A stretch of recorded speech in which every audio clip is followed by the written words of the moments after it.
सबसे पहले एक बड़ी खबर महाराष्ट्र से आपको बता दें और ये खबर चिंता पैदा करने वाली भी है क्योंकि महाराष्ट्र में एक बार फिर साधु का मर्डर हुआ है। ये मामला नांदेड़ का है जहां पर लिंगायत समाज के एक साधु और उनके सहयोगी की हत्या कर दी गई है। साधु का नाम रुद्र पशुपति महाराज है।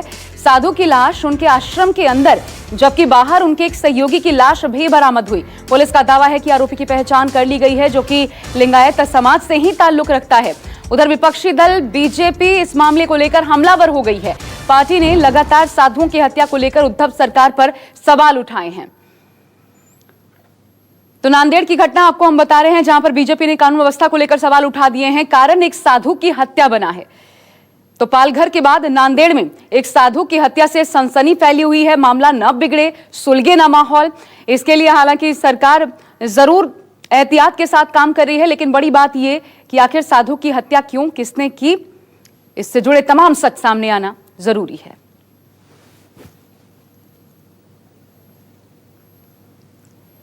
देखिए, अंतराल में ये दूसरी बार साधुओं की हत्या हो चुकी है। पहली हत्या को सरकार ने अफवाह कह के करार दे दिया।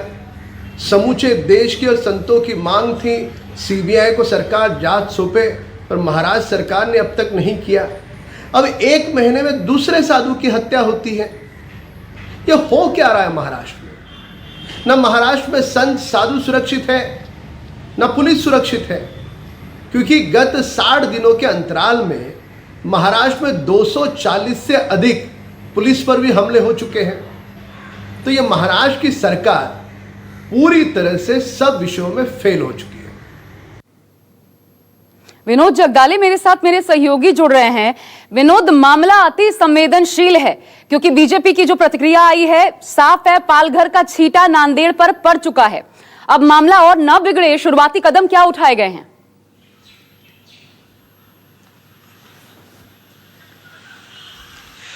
देखिए, शुरुआती कदम ये उठाया गया कि 3 टीम का गठन वहां पर किया गया है। जो आरोपी फरार बताया जा रहा है वो उसी गांव का रहने वाला स्थानीय युवक बताया गया है और उसको ढूंढने में पुलिस हर संभव कोशिश वहां पर कर रही है। वहां के पुलिस से जब हमारी नांदेड़ की पुलिस से बात हुई तो नांदेड़ पुलिस का यह कहना है कि साधु की हत्या लूट के लिए की गई।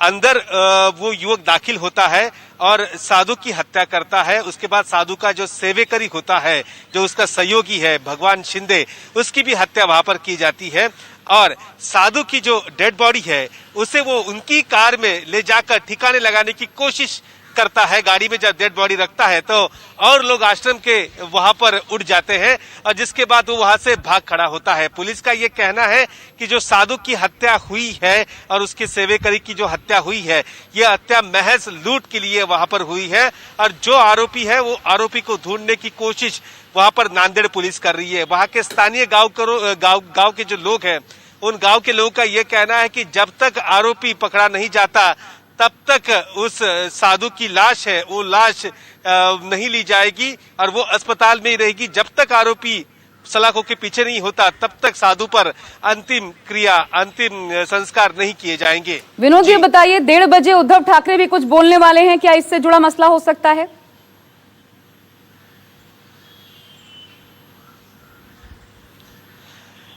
देखिए, शायद कह सकते हैं कि इस पर उद्धव ठाकरे जरूर प्रकाश डालेंगे।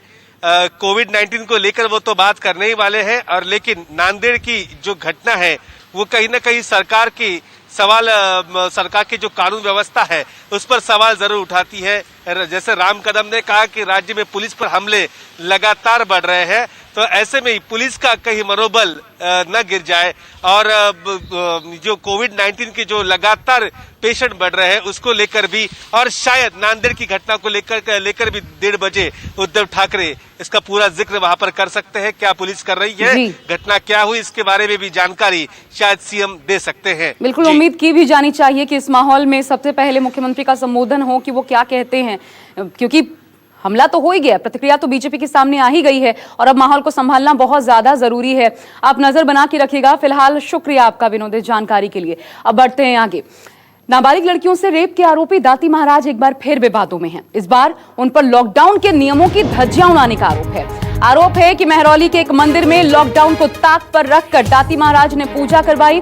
आरोप यह भी उन पर लगा है कि इस दौरान सैकड़ों लोगों के लिए मंदिर के दरवाजे खोल दिए गए। सोशल मीडिया पर वायरल वीडियो हुआ और इसके बाद बच्चों से लेकर बूढ़े तक इस वीडियो में साफ साफ दिखाई पड़ रहे हैं। इनमें से कई लोग तो मास्क भी नहीं पहने हुए थे। बहरहाल वीडियो वायरल होने के बाद दिल्ली पुलिस दाती महाराज के खिलाफ कार्रवाई करने पहुंची।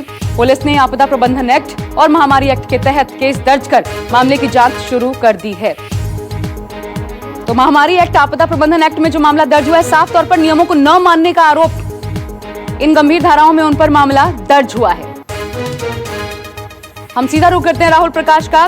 राहुल, ये कब आयोजन किया गया था और क्या आरोप दाती महाराज के ऊपर सामने आए हैं? अभी तक उनका कोई पक्ष सामने आया है?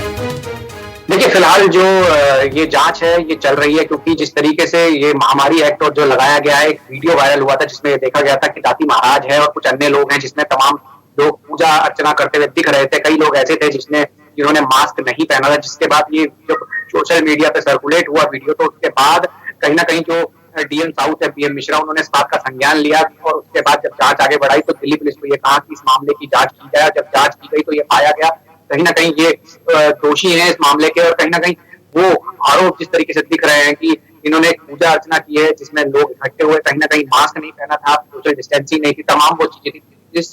उसके बाद पुलिस ने मामला दर्ज किया था। हालांकि इन्वेस्टिगेशन है। अभी हमने जिस बारे में बात करी थी कि गिरफ्तारी कब होगी इस मामले में, तो फिलहाल दिल्ली पुलिस ने साफ किया है कि प्राइमा फेसी जो तमाम लोग वहां दिख रहे थे, जिसमें खुद दाती महाराज भी शामिल थे, तो उनसे पूछताछ का समय लिया जाएगा। फिलहाल तमाम सीक्वेंस ऑफ इवेंट को खंगालते हुए जांच की जा रही है, मामला दर्ज किया जा चुका है। सबसे पहले तो ये बताइए, क्योंकि सीधा सीधा नियमों का पालन करवाना तो जिम्मेदारी मंदिर प्रबंधन की बनती है, तो क्या ये मंदिर दाती महाराज के ही अधीन था या उनका रोल बड़ा माना जा रहा है? मंदिर प्रबंधन का रोल कितना माना गया है? उनकी तरफ से क्या कोई प्रतिक्रिया आई है?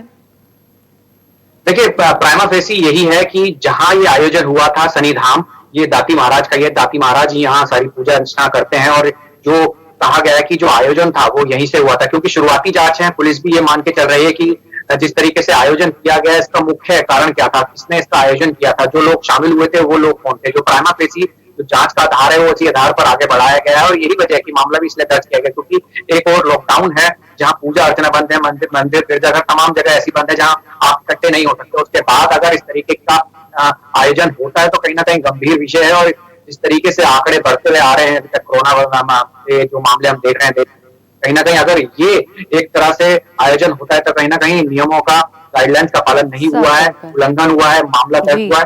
और अब जो पुलिस की जो शुरुआती जांच है, प्राइमा फेसी जो लोग दिख रहे थे, आयोजनकर्ता कौन था, इसकी जांच की जाएगी, क्योंकि शनिधाम में हुआ है, खुद वहां दाती महाराज हैं। तो ऐसे में कई चीजें हैं जिसको दिल्ली पुलिस जांच रही है, सीक्वेंस ऑफ इवेंट को खंगाल रही है, और कहीं ना कहीं इस मामले में कुछ गिरफ्तारियों की बात जो हम कर रहे थे वो भी हो सकती है। चलिए, किस रूप में कब तक कार्रवाई होती है देखना होगा। फिलहाल शुक्रिया आपका राहुल इस जानकारी के लिए। अब बात यूपी के चिकित्सा शिक्षा विभाग की, जिसका एक फरमान विवादों में घिर गया। दरअसल विभाग ने आइसोलेशन वार्ड में मोबाइल फोन पर प्रतिबंध लगा दिया है। इस पर समाजवादी पार्टी ने सरकार को घेरा है। एसपी का आरोप है कि क्वारंटीन सेंटर और आइसोलेशन वार्ड में बदहाली छुपाने के लिए इस तरह का आदेश लागू किया गया है। लेकिन जो जानकारियां सामने आ रही हैं, समाजवादी पार्टी तो सरकार को घेर रही है, लेकिन सरकार का ये कोई आदेश नहीं था, बल्कि चिकित्सा शिक्षा विभाग की तरफ से फरमान जारी हुआ था। और इसलिए इस पर अभी इंतजार करना होगा कि क्या यूपी की योगी आदित्यनाथ सरकार की तरफ से कोई ऐसा नियम लगाने की बात सामने आई थी, क्या ऐसा कोई प्रावधान किया गया था, या सीधा सीधा इसके लिए चिकित्सा शिक्षा विभाग ही दोषी है, क्या उनकी तरफ से फरमान जारी किया गया था? यह स्पष्टीकरण भी अभी सामने आना जरूरी है। लेकिन विरोधी पार्टियों ने निशाना साध दिया है योगी आदित्यनाथ सरकार पर कि सच छुपाने के लिए यह प्रावधान लाया गया है। और अखिलेश यादव ने इसको लेकर बाकायदा एक ट्वीट किया और यूपी सरकार को कटघरे में खड़ा किया। वो ट्वीट भी हम आपको दिखाते हैं। क्या कहा इस ट्वीट के माध्यम से अखिलेश यादव ने? उन्होंने कहा कि अगर मोबाइल से संक्रमण फैलता है तो आइसोलेशन वार्ड के साथ पूरे देश में इसे बैन कर देना चाहिए। साथ ही उन्होंने लिखा कि यही तो अकेले में मानसिक सहारा बनता है। वस्तुतः अस्पतालों की दुर्व्यवस्था और दुर्दशा का सच जनता तक न पहुंचे, इसलिए ये पाबंदी है। जरूरत पाबंदी की नहीं बल्कि सैनिटाइज करने की है। उधर यूपी के कानून मंत्री ब्रजेश पाठक ने अखिलेश यादव के ट्वीट पर पलटवार किया। उन्होंने कहा कि विपक्षी दल मीडिया में बने रहने के लिए आरोप लगाते हैं। दरअसल मोबाइल फ़ोन और जो हमारे टीवी रिमोट है, एसी के रिमोट है, अन्य जो कंप्यूटर के रिमोट होते हैं जो हमारे ज़्यादातर लोगों के हाथों से गुजरते हैं, इनमें संक्रमण की संभावनाएं अधिक पाई गई हैं। इस कारण हम लोगों ने इसको बैन किया है। लेकिन आप सब जानते हैं कि किसी के लिए भी कोई आने जाने की कहीं भी पाबंदी नहीं। यदि कोई व्यक्ति कहीं जाना चाहता है तो उसके लिए कोई दिक्कत नहीं। ये सिर्फ विपक्षी दलों का एक मीडिया में बने रहने के लिए एक तरीका है और कुछ नहीं है। मानस श्रीवास्तव मेरे साथ मेरे सहयोगी जुड़ रहे हैं। मानस, जो कानून मंत्री कह रहे हैं उसके मुताबिक तो ऐसा लगता है कि सरकार की तरफ से ही ये नया नियम लागू किया गया है, चिकित्सा शिक्षा विभाग की तरफ से सिर्फ नहीं। कोई स्पष्टीकरण आया? देखिए, अगर चिकित्सा शिक्षा मंत्री की तरफ से या विभाग के महानिदेशक की तरफ से कोई आदेश जारी किया जा रहा है तो उसको सरकार का ही आदेश मान लेना चाहिए। जरूरी नहीं कि हर चीज में सरकार ही आदेश करे, वो भी सरकार का हिस्सा है। लेकिन इस पर विवाद इसलिए खड़ा हो गया क्योंकि जिस तरीके की बदहाली क्वारंटीन सेंटर और शेल्टर्स होम में अलग अलग तस्वीरों के जरिए, सोशल मीडिया के जरिए लोगों तक पहुंच रही थी और उस पर कहीं ना कहीं सरकार भी इस पे एक्शन ले रही थी। इस तरीके से मोबाइल को प्रतिबंधित कर देने के पीछे सीधा सीधा मकसद ये नजर आता है कि कहीं ना कहीं जो प्रशासन है वो इस बात को छुपाने की कोशिश कर रहा है कि आखिर शेल्टर होम में या क्वारंटीन सेंटर में किस तरीके के इंतजाम हैं। इसमें एक महत्वपूर्ण बात ये भी है कि अभी बीते कुछ दिनों में हमने देखा लगातार कि अलग अलग शेल्टर होम से, क्वारंटीन सेंटर से इस तरीके की तस्वीरें आई जहां पर क्वारंटीन सेंटर में लोगों को बंद कर दिया गया। उसके बाद पूरे दिन कोई झांकने भी नहीं आया। वहां पर लखनऊ में कैसरबाग मंडी के 40 लोगों को एक साथ क्वारंटीन किया गया। उन लोगों ने रात में बहुत हंगामा किया। इतनी दुर्व्यवस्था थी वहां पर। रात में फिर एसडीएम पहुंचे मौके पर, उन्होंने फिर दूसरा क्वारंटीन सेंटर का इंतजाम किया। अगले दिन उनको वहां शिफ्ट किया। वहां से भी कुछ तस्वीरें आई कि लोगों को कुछ इसकी एलर्जी हो गई, वहां पर बहुत गंदगी थी। तो इस तरीके की तमाम तस्वीरें सामने आती रही है जिससे सोशल मीडिया के जरिए लोग अलग अलग माध्यमों के जरिए सरकार तक पहुंचाते रहे हैं।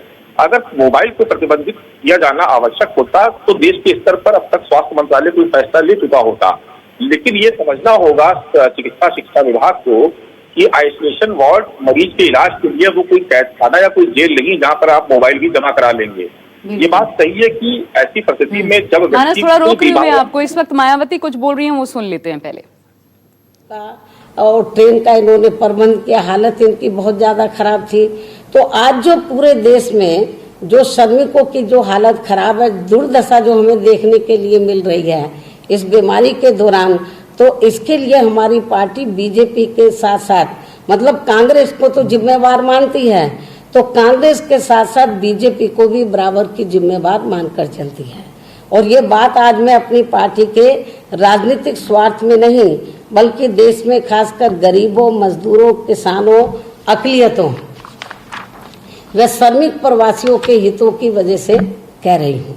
लेकिन इससे बीजेपी भी परेशान है। जब हमने असलियत जनता के सामने रखी, देश के सामने रखी, तो इससे कांग्रेस पार्टी के लोग भी बहुत ज्यादा परेशान हैं। और अब कांग्रेस पार्टी अपनी कमजोरियों को छिपाने के लिए यहाँ तक कहने लगी है बीएसपी के बारे में कि बीएसपी बीजेपी से मिली हुई है और आगे चलकर बीजेपी के साथ मिलकर बीएसपी चुनाव लड़ने वाली है। यहाँ तक प्रचार करने लगे इनके वर्कर, जिसमें रत्ती भर भी सच्चाई नहीं है।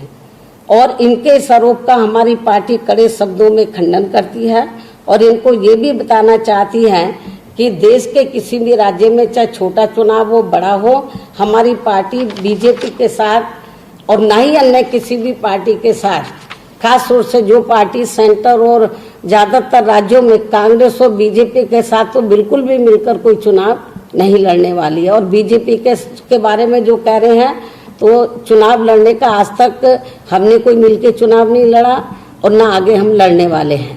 तो जबकि मैंने आप लोगों को बताया कि इस मामले में सच्चाई ये है कि जैसा कि अभी मैंने बताया कि आज़ादी के बाद, मैं इस बात को फिर दोहराती हूँ, केंद्र और राज्यों में भी सबसे पहले व सबसे ज़्यादा समय तक अधिकांश कांग्रेस पार्टी सत्ता में रही। और इसके अलावा जब बीएसपी बनी थी तो उस समय ये भी मैं बताना चाह रही हूँ कि हम लोग बीजेपी से मिले हैं, तो उस समय मैं कोई किसी का पक्ष नहीं ले रही हूँ।